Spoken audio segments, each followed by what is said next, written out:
Level 30, Aquatic Cycles. Survival Difficulty Class 3. Unsafe, unsecure, medium entity count. Level 30, also referred to as aquatic cycles, is an extensive pool complex consisting of segmented, interconnected aquatic sections that vary in safety. The complex is divided in 5 distinct areas, each with varying layouts, which are connected linearly. However, 2 of the stations were progressively interdicted from the other ones with piles of random debris, as one of them presumably contained chemicals in its water, leaving wanderers sickened, while the second one was left in deplorable conditions, assumedly being the birthplace of the hydrolytis plague.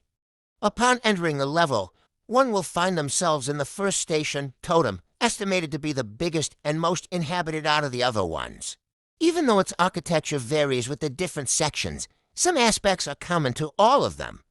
Most pools are covered with monotonous, faded ceramic tiles with a thermic cementitious flooring in its surroundings, which maintains a constant lukewarm temperature through various settings. The building is mainly surrounded by opaque walls, separating the exterior through multiple layers of glass and acrylic. The outside often shows a mountainous landscape with its fog beclouding the boundaries between earth and sky. Numerous machinery stations can be recurringly found throughout the level as to keep its water in a constant lukewarm state. Apart from those stations which have been relinquished, although the rest of the complex remains in a state of silence for most of its space, enough to hear the ripples in the pool, noises coming from the drain tiles indicate that such equipment is also maintained through subterranean systems. Certain sections of level 30 are unstable. Although the sections of the water park appears as they are adjacent, with no deviations on its path, areas leading back to Totem can be found on Terminus through various rooms and pools. Those not-clipping spaces can be identified by slight changes in their appearance, which magnifies proportionally to the proximity of a being to its effects. The most common digressions include distortion of matter and loss of physical boundaries. The latter one is mainly visible with nearby objects. During the traverse, one will experience a brief period of darkness, shortly returning to the first section. I had only met a handful of people in the Backrooms, but in my sole encounter here, I didn't quite catch what they meant by the cycle. Thought it was just another fancy terms for the usual events that happen, so I eventually forgot about it. When all you do is walk and see pools, there isn't much you think about until the name. Totem is where one would find themselves as soon as they enter level 30. Consequently, it is home to most wanderers in small groups on the level. Compared to the other sections, Section 1 accommodates more facilities and less machinery areas. It is speculated that the subterranean maintenance system is present in greater quantities in Totem, and due to its size, resources can be found in abundance, although more blemished spaces can be found close adjoining the next station. As for its architecture, it maintains a beige hue in its reflective walls and flooring, and darkened by the irregularity of its downlights. The facilities at the pools include warped water slides, trampolines, and fountains, the former being a common mechanism for the not-clipping spaces. Eventus follows an ocean-based architecture, representing its fauna and flora amidst its darkness. Time-worn mechanical installations were formerly its main feature. Currently, rust covers their remnant derelict carcasses, creating an unnerving atmosphere for those who go through unaware. The area eventually became desolate, depredating its structure during the process. It is theorized that humans formerly occupied this section due to findings of appliances and litter, despite its current inoccupancy. Nocturna is the central section of level 30, roughly dividing the complex in equal segments.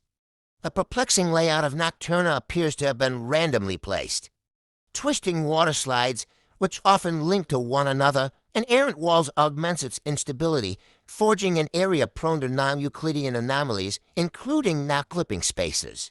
Proper exploration is erratic, with regions containing irregular amalgamations of structures, which can obstruct its linearity or create new passageways. The pools of the section are mostly shallow, which peculiarly contradicts the general theme of the level. However, the color scheme maintains the contrasting characteristic of Eventus, displayed by the contrasting water slides. Exodus originally was a section seemingly designated for hydrotherapy purposes. Its installations included jacuzzis, saunas, and steam rooms. Pastel tones are primarily used for the walls, namely cream, lavender, and baby blue. The brown tones of the flooring contrast with the rest of its parallelism, creating an identity for the area. However, Exodus was partially blocked by debris continuously as passers-by reported liver damage, asthma, and general metabolism alterations, which resulted in its isolation by anthropic methods. As a result, its waters degraded, becoming even more nocive in comparison with its initial descriptions. Terminus is the last section in level 30, and presumably the origin site for the hydrolytis plague, a highly deadly disease that is most commonly found on water-related levels. Its distance to the starting point of the level is the most feasible theory for the proliferation of the bacterium, as less exertion was designated to keep its waters maintained. As for its specific cause, the lack of chlorine facilitated its expansion. Boundless piles of detritus and dust makes up Terminus' structure, as if it was left to decay. Its labyrinthine layout renders resistance for those who cross its fragmented pools and hallways, the latter being a possible process of transportation to the first station, Totem. After months of walking and living in the level, the complex started to look like it was ravaged. Had some difficult time getting through all the debris, while also hoping that I would go through unharmed by the disease I was informed about. As I'm here to tell the story, I'd say it went well till the name. Entities. There are some entities on this level, but it's unknown what they are. Entrances and exits. Entrances. Areas of level 37.1 leading to a water complex will lead you here. Going down a slide high on top of one of the mountains on level 29 will lead you here. Not clipping the transverse waves in the pools of level 330 will take you here. Exits. Entering an employees-only door in one of the abandoned stores may lead one to level 4. Entering the outflow of one of the pools will lead one to level 84. Entrances to level 37 may be found in unstable areas of level 30. Entering through a jungle-themed door sends one to level 45. Submerging oneself in a steaming turquoise-green jacuzzi sends wanderers to level 597. Finding an exit door in the dark areas of level 30 will lead you to level 31.